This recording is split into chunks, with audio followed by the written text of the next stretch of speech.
എനിക്ക് തൃശ്ശൂരിലെ ജനതയോട് പറഞ്ഞാൽ എത്ര പറഞ്ഞാലും തീരാത്ത, എൻ്റെ ഹൃദയത്തിന് ഒതുക്കി വയ്ക്കാൻ കഴിയാത്ത അത്രയും നന്ദിയും കടപ്പാടുമുണ്ട്. നമസ്കാരം. കേന്ദ്രമന്ത്രിമാരായ സുരേഷ് ഗോപിക്കും ജോർജ് കുര്യനും പാലക്കാട് സ്വീകരണം നൽകി. പാലക്കാട് നടന്ന വൻ ജനപങ്കാളിത്തത്തോടെയുള്ള സ്വീകരണ പരിപാടി BJP സംസ്ഥാന അധ്യക്ഷൻ കെ സുരേന്ദ്രൻ ഉദ്ഘാടനം ചെയ്തു.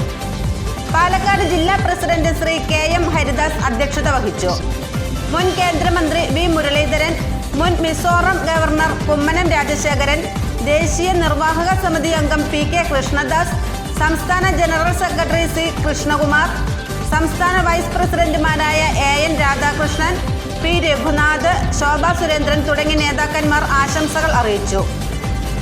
വിവിധ പൗരപ്രമുഖർ, സാംസ്കാരിക പ്രവർത്തകർ, വ്യാപാരികൾ, പാർട്ടി പ്രവർത്തകർ, അനുഭാവികൾ തുടങ്ങിയ ആയിരങ്ങൾ ചടങ്ങിൽ പങ്കെടുത്തു. എനിക്ക് തൃശ്ശൂരിലെ ജനതയോട് പറഞ്ഞാൽ എത്ര പറഞ്ഞാലും തീരാത്ത, എൻ്റെ ഹൃദയത്തിന് ഒതുക്കി വയ്ക്കാൻ കഴിയാത്ത അത്രയും നന്ദിയും കടപ്പാടുമുണ്ട്. ഞാൻ അപ്പോഴും പറയും, നമുക്കൊരു 2.5-3 ലക്ഷം പേര് നമ്മുടെ പാർട്ടിയോട് യോജിക്കാത്തവരും നമ്മുടെ പാർട്ടിയെ ഇതിനു മുമ്പ് അംഗീകരിക്കാത്തവരും ഇപ്പോഴും പാർട്ടി എന്ന് പറയുമ്പോൾ ഒരുപാട് ചിന്തകൾ കടത്തിവിടുന്ന ഒരു പറ്റം ആൾക്കാരാണ് കേരളത്തിലെ മുഴുവൻ മലയാളികളുടെയും. എന്ന് പറയുമ്പോൾ ലോകമെമ്പാടും പരന്നു കിടക്കുന്ന മലയാളികളുടെ പ്രാർത്ഥനയ്ക്ക് വഴങ്ങി അവരുടെ ഹൃദയത്തിൻ്റെ വഴി ഈ വിരൽ തുമ്പിലൂടെ 26-ാം തീയതി താമര ചിഹ്നത്തിൽ ചാർത്തി ഈ ഒരു അഭിമാന മുഹൂർത്തം നമുക്ക് ഭാരതീയ ജനതാ പാർട്ടിക്ക് കേരളത്തിൽ സമ്മാനിച്ചിരിക്കുന്നു. അതിന് ആരോടൊക്കെ നന്ദി പറയണം എന്നെനിക്കിപ്പോഴും നിശ്ചയമില്ല. ലോകത്തോട് മുഴുവൻ പറയണം. ശ്രീ നരേന്ദ്രമോദി സർക്കാരിൻ്റെ 3-ാം അധ്യായം ശക്തമായി വരണമെന്നാഗ്രഹിച്ച് ഭാരതീയരല്ലാത്ത ഒരു സമൂഹത്തോടും തൃശ്ശൂരിന് വേണ്ടി അതിലൊരു പ്രാർത്ഥന ഉണ്ടായിരുന്നുവെന്ന് ഞാൻ ഹൃദയ കാഴ്ചശക്തിയിലൂടെ ഞാൻ മനസ്സിലാക്കുന്നു. അവരെയും ഞാൻ കാൽതൊട്ട് വന്ദിക്കുകയാണ്. പക്ഷേ ഇതൊരു തുടക്കം പോലുമല്ല എന്ന് ഞാൻ മനസ്സിലാക്കുന്നു. ഇതൊരു വലിയ തുടക്കത്തിനുള്ള ചിന്തയുടെ തിരുനാളം തെളിയിച്ചിരിക്കുന്നത് മാത്രമാണ് തൃശ്ശൂരിൽ സംഭവിച്ചിരിക്കുന്നത്. അവിടുത്തെ കാര്യകർത്താക്കൾ പ്രവർത്തിച്ച രീതി 1.5 വർഷം കാലമായി ഞാൻ നേരിട്ട് അവരോടൊപ്പം സഞ്ചരിച്ച് മനസ്സിലാക്കിയ തന്ത്രങ്ങളൊന്നുമില്ല. എന്നാൽ മുൻകാലങ്ങളിലെ പ്രവർത്തന രീതിയിൽ നിന്ന് ഒരുപാട് മാറിയുള്ള പ്രവർത്തന ശൈലി എന്ന് പറയുന്നത് ആവിഷ്കരിച്ചപ്പോൾ അത് കൃത്യമായി മനസ്സിലാക്കാനും ആ പുതു ആവിഷ്കാര രീതിയിൽ അവർക്ക് ജനങ്ങളുടെ ഹൃദയത്തിലേക്ക് കടന്നു ചെല്ലാൻ സാധിച്ചത് ഈ വിജയത്തിൻ്റെ വലിയൊരു പങ്ക് വഹിച്ച പ്രവർത്തനമാണ്. ഞാൻ തൃശ്ശൂരിലെ കാര്യകർത്താക്കളെ മുഴുവൻ, അതുപോലെ തന്നെ പാർട്ടിയുമായിട്ട് ഒരു ബന്ധവുമില്ലാത്ത, ഇപ്പോഴും ഇല്ലാത്ത 100 കണക്കിന് സ്ത്രീകളാണ് കൂടുതലും, 100 കണക്കിന് 1000 പ്രവർത്തകരാണ് SG ഫോർ പാർലമെന്റ് എന്ന് പറഞ്ഞ് അങ്ങ് ബോംബെയിലും പൂനെയിലും ചെന്നൈയിലും ഡൽഹിയിൽ നിന്നുമൊക്കെ കേരളത്തിൻ്റെ തന്നെ മറ്റ് 13 ജില്ലകളിൽ നിന്നും അവരുടെ കണക്കെടുക്കാൻ അവിടുത്തെ ജില്ലാ പ്രസിഡന്റിന് പോലും ഇപ്പോൾ സാധിക്കാത്ത തരത്തിൽ അത്രയും ഘനത്തിലാണ് പ്രവർത്തകർ നമുക്ക് തൃശ്ശൂരേക്ക് ഒഴുകിയെത്തിയത്. ഞാൻ നേരത്തെ പറഞ്ഞു, ഒരു തിരുനാളമൊന്ന് തെളിയിക്കാൻ മാത്രമാണ് നമുക്ക് സാധിച്ചിരിക്കുന്നത്. ഇതിനി ആ കെടാവിളക്കിലേക്ക് നല്ല വെള്ളി ചില്ല് പതിച്ച് അതിന് ആ ഒരു തിരിക്ക് നമുക്ക് ഒരുപാട് രൂപങ്ങളും ഒരുപാട് എണ്ണവും തെളിയിക്കാൻ, ആ തിളക്കത്തിലേക്ക് കൊണ്ടുപോകാൻ നമുക്ക് സാധിക്കും. അതിന് വളരെ ശക്തമായ പ്രവർത്തനം മാത്രമാണ്. ശ്രീമതി ശോഭ ഇവിടെ പറഞ്ഞു, ആര് നിന്നാലും ആര് നിന്നാലും ജയിച്ചു വരണം, ജയിപ്പിച്ചു വിടണമെന്ന് പറഞ്ഞു. ആര് നിന്നാലും അല്ല, നിന്നാൽ ജയിക്കുന്നവർ നിൽക്കാൻ വരണം. കാരണം ഈ ജയത്തിൻ്റെ ഉത്തരവാദിത്വം തൃശ്ശൂരിലെ ജയവുമായിട്ട് ഒരിക്കലും താരതമ്യം ചെയ്യരുത്. അത് വലിയ ഒരു ശക്തി കേന്ദ്രത്തിലേക്ക് നിങ്ങൾ ഒരു കണ്ണി മാത്രമാണ് നൽകിയിരിക്കുന്നത്. കേരളം നിയമസഭയിലേക്ക് പാലക്കാട് നിന്നും ചേലക്കരയിൽ നിന്നും പോകുന്ന രണ്ട് തിരിനാളങ്ങൾ ഉറപ്പുവരുത്തേണ്ടത് 2026 സംഭവിച്ചാൽ അങ്ങനെ, അതല്ല അതിനു മുമ്പത് സംഭവിക്കുമെങ്കിൽ ഒരു 27 പേര് അതിനകത്ത് വരണം. കേരളം ആര് ഭരിക്കണമെന്ന് ആ 27 പേര് ചേർന്നെടുക്കുന്ന ശക്തി, ആ ശക്തി സ്വീകരിക്കുന്നിടത്താണ് ഭാരതീയ ജനതാ പാർട്ടി അവരുടെ നിലപാട്, അവരുടെ ഭരണ നിലപാട് എല്ലാം ഇവിടെ ശക്തമായി സ്ഥാപിക്കാൻ പോകുന്നത്. ഒരു കാരണവശാലും ഞാൻ നേതാക്കൾ അവരുടെ രാഷ്ട്രീയ പരിചയം വെച്ച്, സമ്പന്നത വെച്ച് അത് പറയും, അതിനവർക്ക് അവകാശമുണ്ട്. ഞാൻ വളരെ പ്രാക്ടിക്കലായിട്ട് പറഞ്ഞതാണ്. നമുക്ക് അത്യാവശ്യം വേണ്ടത് ഭരണം നിശ്ചയിക്കണം,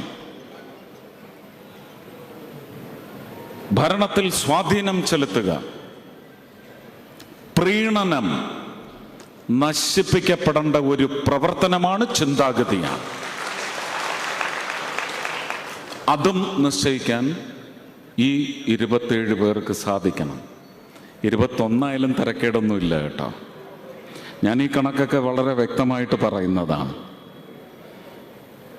ഇത് മറ്റേ ട്രോളുകാർ ഇപ്പൊ എടുത്തിട്ട് പെരുമാറാൻ തുടങ്ങിയാൽ നമ്മൾ വിജയിക്കും. അതാണ് എൻ്റെ ജീവിതം തെളിയിച്ചത്. ട്രോള് ചെയ്യണം, മറ്റേ ഗം ഗും എന്നൊക്കെ പറഞ്ഞു വരത്തില്ലേ, അവരൊക്കെ ഇതെടുത്തിട്ട് പെരുമാറണം. അത് മാത്രമാണ് നമുക്ക് വിജയ വഴി. അവരെന്തൊക്കെ നിശ്ചയിച്ചു, അതിൻ്റെ എതിരെഴുത്ത് നടത്തിയത് കേരളത്തിലെ ഇന്ത്യയുടെ ഭാഗമാണ് കേരളം എന്ന് വിശ്വസിക്കുന്ന ശുദ്ധ മനസ്സുള്ള, ഭാരതമെന്ന് ചിന്തിച്ച്, കേരളമെന്ന് ചിന്തിച്ച് മനുഷ്യരാണ് അവർക്കെതിരെ വോട്ട് രേഖപ്പെടുത്തിയത്. അത് സംഭവിക്കട്ടെ. ഇതൊരു പ്രവചന സ്വഭാവമുണ്ടെന്ന് തന്നെ കരുതിക്കോളൂ. 2026 അതിനു മുമ്പായാലും അവശേഷിക്കുന്ന 41-ൽ 4ാമത്തെ അംഗത്തെ രാജ്യസഭയിലേക്ക് അയക്കണമെങ്കിൽ അവശേഷിക്കുന്ന 41-ൽ 21 വലുത്. അവിടെയും തൃശ്ശൂരിലെ പോലെ തന്നെ 1 വലിയ ബലമുണ്ടാവും.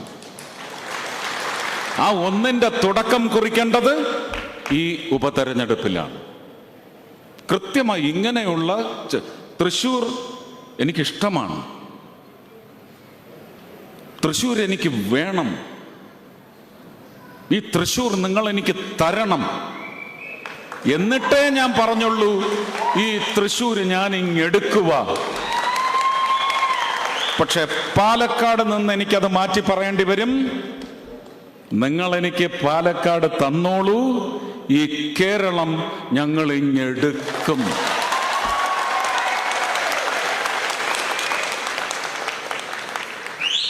ഇതും ആ ട്രോളോസ് എടുത്തിട്ട് ഇനി ഒന്ന് പെനത്തിയാൽ നമ്മൾ രക്ഷപ്പെട്ടു. ട്രോളോസ് എന്നാണ് ഞാൻ പറഞ്ഞത്. സംസ്കാരത്തിനേറ്റ ഏറ്റവും വലിയ ചൂതിയാണ് ഈ പ്രവർത്തനം. ഒരു രാജ്യം, ഒരു സംസ്ഥാനം, ഒരു പഞ്ചായത്ത്, ആ പഞ്ചായത്തിലെ അവസാനത്തെ ഗൃഹം, അതിലെ അവസാനത്തെ സന്താനം രാജ്യത്തിൻ്റെ വിലമതിക്കാനാവാത്ത പൊരുളാണ്.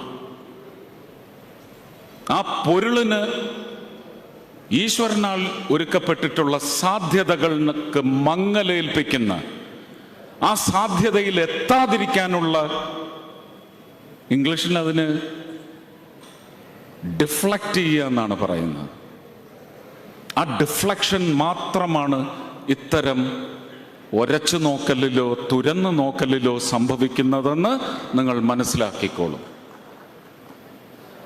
ഒരച്ചു നോക്കാൻ വരുന്നവരുടെ എണ്ണം കൂടുന്നിടത്താണ് നമ്മുടെ ഉദ്ദേശശുദ്ധിക്ക് ഫലം കണ്ടെത്താനാവുന്നത്. ഉറച്ചു നോക്കാൻ വന്നവരൊക്കെ എവിടെ പോയി? മാതാവ് തലയ്ക്കടിയും കൊടുത്ത് പറഞ്ഞയച്ചു. ആണോ? ആണോ? നമുക്ക് ദൈവങ്ങളിലാണ് വിശ്വാസം. അത് കുരിശിലേറ്റപ്പെട്ട കൃഷ്ണനായാലും ഒരു വിഷയമ്പേറ്റ് അവസാനിക്കേണ്ടി വന്ന നമ്മുടെ ദൈവങ്ങളായാലും, അല്ലേ, പുല്ലുവെട്ടി പരസ്പരം കൊന്നൊടുക്കിയ യാദവകുലത്തിൻ്റെ ദുരന്താവസ്ഥ, എല്ലാവരും നമ്മൾ ദൈവങ്ങളായിട്ട് കണ്ട് നന്മയ്ക്കെന്നും ഏൽക്കുന്ന അടി. പക്ഷെ നന്മയ്ക്ക് നൽകലിൻ്റെ ഒരു ഉത്തുംഗ ശൃംഗം ലഭിക്കും. അതിങ്ങനെ കാലഘട്ടങ്ങൾ മാറി മാറി ലഭ്യതയിൽ വന്ന് കലാശിക്കട്ടെ, ലഭ്യതയിൽ മാത്രം വന്ന് കലാശിക്കണേ എന്ന് പ്രാർത്ഥിച്ചുകൊണ്ട് യോഗ്യരായ സ്ഥാനാർത്ഥികൾ ചേലക്കരയിലും വരണം, പാലക്കാട്ടും വരണം, വയനാട്ടിലും വരണം.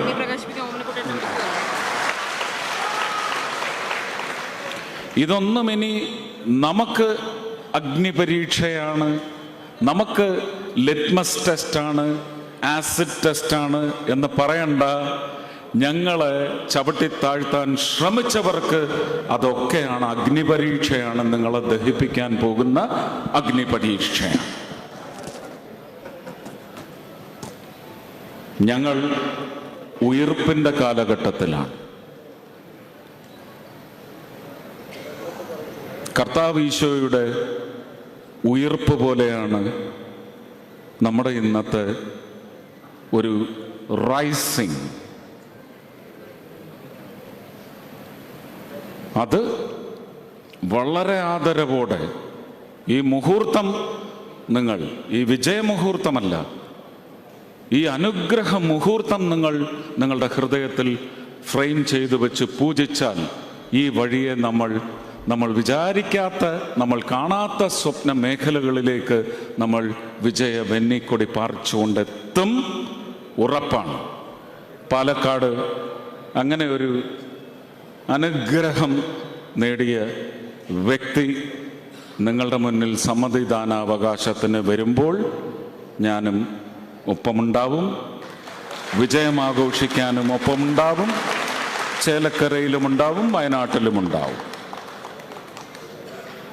അത് സംഭവിക്കണം. ഞാൻ നേരത്തെ പറഞ്ഞു, അടുത്ത നിയമസഭാ തെരഞ്ഞെടുപ്പിലേക്കുള്ള ഒരു സെമി ഫൈനലുകൾ ഇവിടെ മാത്രമല്ല, തദ്ദേശ സ്വയംഭരണ സ്ഥാപനങ്ങളിലേക്കുള്ള തെരഞ്ഞെടുപ്പ് വളരെ പ്രധാനമാണ്. ഇപ്പോഴേ അതിൻ്റെ ജോലി തുടങ്ങണം. എല്ലാ പഞ്ചായത്ത് വാർഡുകളിലേക്കും നല്ല ശക്തിയും ഉറപ്പും ഈടും ഉറപ്പുമുള്ള സ്ഥാനാർത്ഥികളെ ഇപ്പോഴേ കൊണ്ടുചെന്ന് പണിയെടുക്കാൻ ആരംഭിക്കണം. നമുക്ക് സെമി ഫൈനൽസ് ആണ്. നമ്മുടെ നേതാക്കൾ ഒരുപാട് ത്യാഗം ചെയ്ത് 3-ാം അധ്യായത്തിലേക്ക് ഈ ഭരണത്തെ ജനങ്ങൾക്ക് വേണ്ടി മാത്രമുള്ള ഗവർണൻസിലേക്ക് കൊണ്ടുചെന്ന് എത്തിച്ചെങ്കിൽ അവരോടുള്ള സമർപ്പണമായിരിക്കണം, അവർക്കുള്ള സമർപ്പണമായിരിക്കണം നമുക്കിനി വിജയങ്ങൾ വന്നണയേണ്ടത് എന്ന് മാത്രം നിങ്ങളോട് അഭ്യർത്ഥിച്ചുകൊണ്ട്, പ്രാർത്ഥിച്ചുകൊണ്ട്, ഓർമ്മിപ്പിച്ചുകൊണ്ട് നിങ്ങൾ തന്ന ഈ ആവേശത്തിനും സ്നേഹത്തിനും സ്വീകരണത്തിനും നന്ദി. കൽപ്പാത്തി രഥോത്സവത്തിന് ഞാൻ മുന്നിൽ തന്നെ നിങ്ങളുടെ മുന്നിലുണ്ടാവും ആഘോഷമാക്കാൻ എന്നറിയിക്കുന്നു. ഒരു കാര്യം കൂടി, ഞാൻ ശ്രീ രാധാകൃഷ്ണൻ MP അവർകളെ പാർലമെൻറ്റിൻ്റെ ഫ്ലോറിൽ വെച്ച് കണ്ടപ്പോൾ ഞാൻ പറഞ്ഞു, ഇവിടെ ഒരു മെഡിക്കൽ കോളേജ്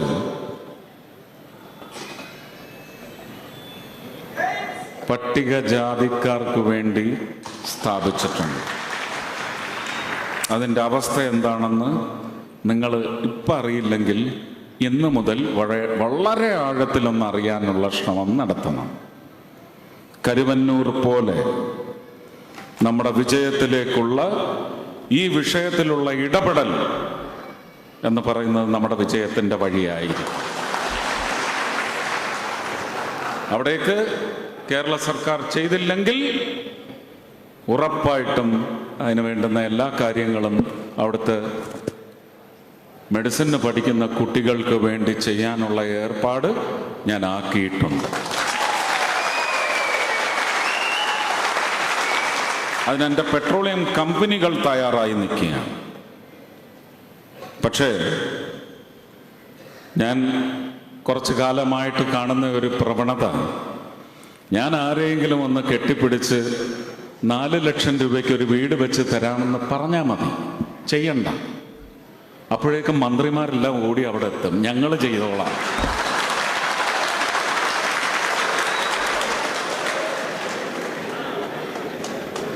അങ്ങനെ പറഞ്ഞതല്ല, അത് ചെയ്യാനുള്ള വഴി ഞാൻ ഒരുക്കിയിട്ടുണ്ട്. മന്ത്രിമാരൊക്കെ പല വീടുകളിലും പോയ മന്ത്രിമാരെ അറിയാവില്ലല്ലേ. ഗുരുവായൂർ ആരെയോ അവഹേളിച്ചെന്ന് പറഞ്ഞ് ചാടിപ്പോയ മന്ത്രിമാരെ അറിയാവില്ല. അവരൊക്കെ ഇനി അങ്ങോട്ട് വീടുകൾ കയറി ഇറങ്ങട്ടെ, മെഡിക്കൽ കോളേജിലെ കുട്ടികൾക്കും ചെന്ന് വാഗ്ദാനം കൊടുക്കട്ടെ. അങ്ങനെ സംഭവിച്ചാലും സന്തോഷം. നമ്മളിത് നൽകി വിജയിക്കണമെന്ന് ഞാൻ ഉദ്ദേശിക്കുന്നില്ല. പക്ഷെ ലഭ്യത അത് പട്ടികജാതിക്കാർക്ക് നിഷേധിച്ചെങ്കിൽ പിന്നെ എവർക്കൊന്നും മറ്റേ നേതാവിൻ്റെ താങ്ങി അവിടെ വന്ന് പാർലമെന്റിൽ ഈ സർക്കസ് കാണിക്കാൻ ഒരവകാശവുമില്ല. വളരെ വ്യക്തമായി പറയുകയാണ്. വെറുതെ ഭരണഘടന എടുത്ത് ഉയർത്തി കാണിച്ചത് കൊണ്ടൊന്നും ആവത്തില്ല. ഹൃദയത്തിൽ അതുണ്ടാവണം. പാർലമെന്റിൽ TV-യിൽ വരുന്നത് കൊണ്ട് ലോകം മുഴുവൻ കാണും, കുറച്ച് കയ്യടി നേടാമെന്നല്ല. ഹൃദയത്തിലുണ്ടെങ്കിൽ അത് ജനങ്ങൾ നിങ്ങൾ കാട്ടാതെ തന്നെ മനസ്സിലാക്കും.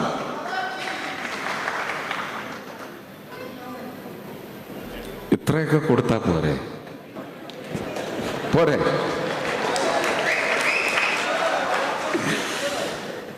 ബാക്കി നമുക്ക് നമ്മുടെ വിജയങ്ങളുടെ ഘനം അതുവഴി അവർക്ക് ഏൽക്കുന്ന പ്രഹരം വഴി നമുക്ക് കേരളത്തിലെ ജനങ്ങളോടൊപ്പം നിന്ന് അവരുടെ ആഹ്ലാദത്തിൽ പങ്കുചേരാനുള്ള ഭാഗ്യം, അതിനുള്ള കഴിവ്, അതിനുള്ള മികവ് നമുക്ക് നൽകണമെന്ന് ജഗദീശ്വരനോട് പ്രാർത്ഥിച്ച് അവസാനിപ്പിക്കാം. എല്ലാവർക്കും ഒരുപാട് സ്നേഹം, നന്ദി, നമസ്കാരം.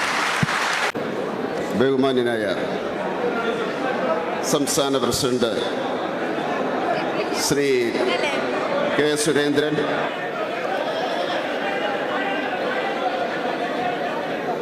ബഹുമാന്യനായ ശ്രീ വി മുരളീധരൻ, കുമ്മനം രാജശേഖരൻ, ശ്രീ PK കൃഷ്ണദാസ്,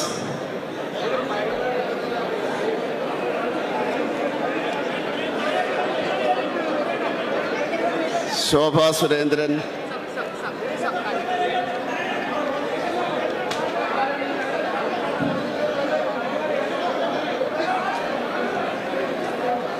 ശ്രീ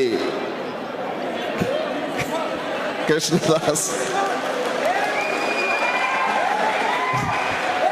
രഘുനാഥ്, തൃശ്ശൂർ ജില്ലാ പ്രസിഡന്റ് അനീഷ്,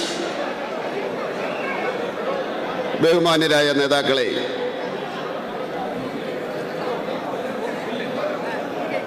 പ്രിയങ്കരനായ സുരേഷ് ഏട്ടൻ എന്നോടൊപ്പം തന്നെ നിൽക്കുകയാണ്. അതുകൊണ്ട് എനിക്ക് നല്ല ധൈര്യമാണ്.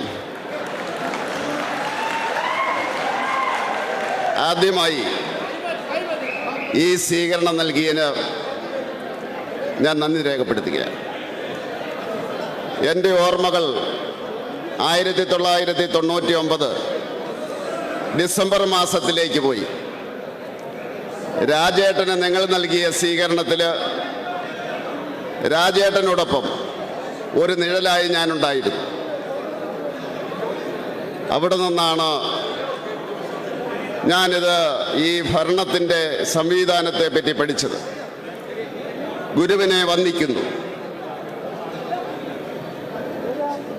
ഞാൻ ഈ പാലക്കാട് വരാൻ തുടങ്ങിയത് 1988-ലാണ്. ഇവിടുത്തെ ജില്ലാ പ്രസിഡന്റുമാർ KT ശങ്കരേട്ടൻ, രാമൻകുട്ടിയേട്ടൻ, ഇവരെയൊക്കെ സംസ്ഥാന വേദികളിലെ ഞാൻ കണ്ടിരുന്നുള്ളൂ ആദ്യം. കാരണം ഞാനന്ന് ജില്ലാ തലത്തിലാണ് പ്രവർത്തിച്ചിരുന്നത്. അതിനുശേഷം രാജേട്ടനെ പോലെ തന്നെ കേരള BJPക്ക് നൽകിയ ഏറ്റവും വലിയ സംഭാവനയാണ് രാമൻകുട്ടിയേട്ടൻ എന്ന് ഞാൻ മനസ്സിലാക്കി. SR ബാലസുബ്രഹ്മണ്യത്തിൻ്റെ സമയത്ത് ഞാൻ സംസ്ഥാന സെക്രട്ടറിയാകുകയും ഇവിടെ വരികയും ചെയ്തിട്ടുണ്ട്. അദ്ദേഹത്തിൻ്റെ ഗൃഹത്തിൽ പോയി താമസിച്ച് ഞാൻ ഓർക്കുന്നു. സുകുമാരൻ മാഷ് അദ്ദേഹം ജില്ലാ പ്രസിഡന്റായിരുന്ന സമയത്ത് ഞാൻ സംസ്ഥാന ജനറൽ സെക്രട്ടറി ആകുകയും ഇവിടെ വരികയും ചെയ്തിട്ടുണ്ട്. അതിനുശേഷം ഞാൻ ഓൾ ഇന്ത്യ ജനറൽ സെക്രട്ടറിയായി. അപ്പോൾ ഉണ്ടായ ഒരു സംഭവം ഞാൻ ഓർക്കുന്നു. ഇവിടെ വന്നപ്പോൾ അന്ന് BJP പ്രവർത്തകർക്ക് കിട്ടാവുന്ന ഏറ്റവും വലിയ ഒരു വാഹനമായിട്ടുള്ള ലാംബി സ്കൂട്ടറിൽ നടേശൻ വന്നു. നടേശൻ്റെ പുറകിലിരുന്ന് പോകുന്ന അവസരത്തിൽ ട്രാഫിക് പോലീസ് സ്റ്റോപ്പ് കാണിച്ചു. അപ്പം നടേശൻ പറഞ്ഞു, മാറ്റോ, ഓൾ ഇന്ത്യ സെക്രട്ടറിയാണ് പുറകിലിരിക്കുന്നതെന്ന്. എന്താണെന്നറിയത്തില്ല, പോലീസുകാരൻ മാറ്റി. ഇന്നും നടേശനെ കണ്ടപ്പോൾ നടേശൻ അത് പറഞ്ഞ് പൊട്ടിച്ചിരിച്ചത് ഞാൻ ഓർക്കുന്നുണ്ട്. അതുപോലെ തന്നെ TC അദ്ദേഹം ജില്ലാ പ്രസിഡന്റായിരുന്ന അവസരത്തിൽ ഇവിടെ വന്നിരുന്നു. പക്ഷേ കൂടുതലെടുത്തത് ശ്രീ V മുരളീധരൻ്റെ കൂടെ ഞങ്ങൾ രണ്ടുപേരും സംസ്ഥാന ഭാരവാഹികളായിരുന്ന അവസരത്തിലാണ്. അദ്ദേഹത്തിൻ്റെ അവസാന നാളുകളിൽ അദ്ദേഹത്തെ പോയി കണ്ടത് ഞാൻ ഓർക്കുകയാണ്. ശിവരാജേട്ടൻ എങ്ങനെയാണെന്നറിയില്ല, 80 മുതൽ ഞങ്ങൾ സുഹൃത്തുക്കളാണ്.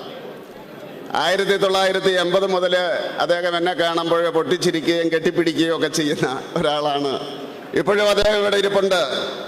അതുപോലെ ശിവദാസൻ, ഞാൻ രാജേട്ടൻ്റെ കൂടെ OST ആയിരിക്കുന്ന അവസരത്തിൽ ഇവിടെ വന്ന അവസരത്തിൽ ഒരു വലിയ പരിപാടിയിൽ പങ്കെടുത്തത് ഞാൻ ഓർക്കുന്നു. കൃഷ്ണകുമാറും കൃഷ്ണദാസും ഒക്കെ യുവമോർച്ചയിൽ എൻ്റെ സഹപ്രവർത്തകരായിരുന്നു. ഹരിദാസ് ഇപ്പോഴ് ജില്ലാ പ്രസിഡന്റാണ്. തീർച്ചയായിട്ടും ഇവിടെ നൽകിയ സ്വീകരണത്തോടൊപ്പം ഞാൻ പറയുവാൻ ആഗ്രഹിക്കുന്നത് എൻ്റെ മന്ത്രാലയത്തെ പറ്റിയാണ്. ന്യൂനപക്ഷ ക്ഷേമം ആണ് പ്രധാന മന്ത്രാലയം. പക്ഷേ കേരളത്തിൽ ഇന്ന് ഫിഷറീസും അതുപോലെ തന്നെ മൃഗസംരക്ഷണവുമാണ് പ്രധാനമായിട്ട് ജനങ്ങൾ എന്നെ സമീപിക്കുന്നത്. ആ കാര്യത്തിൽ നിങ്ങളുടെ സഹകരണം ഞാൻ ആഗ്രഹിക്കുകയാണ്. തീർച്ചയായിട്ടും അതുണ്ടാകുമെന്ന് ഞാൻ പ്രതീക്ഷിക്കുന്നു. ഇനി ഓർക്കുവാനുള്ളത്, ശ്രീനിവാസേട്ടനെയും ഞാൻ ഇന്ന് പോയിരുന്നു. ഇലപ്പള്ളി സഞ്ജിത്തിനെയുമാണ്. ആ ബലിദാനികളെ ഞാൻ ഓർക്കുന്നു. അതോടൊപ്പം തന്നെ നരേന്ദ്രമോദിക്കും അതുപോലെ തന്നെ അമിത്ഷായ്ക്കും ഞാൻ നന്ദി രേഖപ്പെടുത്തുകയാണ്. അവർ നമ്മളെ വിട്ടുപിരിഞ്ഞതിന് ശേഷം 400 ദിവസത്തിനുള്ളിൽ ആ ഭീകര സംഘടനയെ നിരോധിച്ചുകൊണ്ട് ഭാരതത്തിലെ ജനങ്ങൾക്ക് തന്നെ ഒരു മെസ്സേജ് നൽകിയ നരേന്ദ്രമോദിയെയും അതുപോലെ തന്നെ അമിത്ഷായെയും ഞാൻ ഓർക്കുകയാണ്. അവർക്ക് അഭിവാദ്യങ്ങൾ അർപ്പിക്കുകയാണ്. അതാണ് ശക്തമായിട്ടുള്ള ഭരണം നടപടി. ഇന്നലകളിൽ ഞാൻ നിങ്ങളോടൊപ്പം ഉണ്ടായിരുന്നു. ഇന്നും നിങ്ങളോടൊപ്പമുണ്ട്. നാളെയും ഒരു പ്രവർത്തകനായി നിങ്ങളോടൊപ്പം ഉണ്ടാകും. നിങ്ങളാണ് എന്നെ മന്ത്രിയാക്കിയത്. നന്ദി, നമസ്കാരം.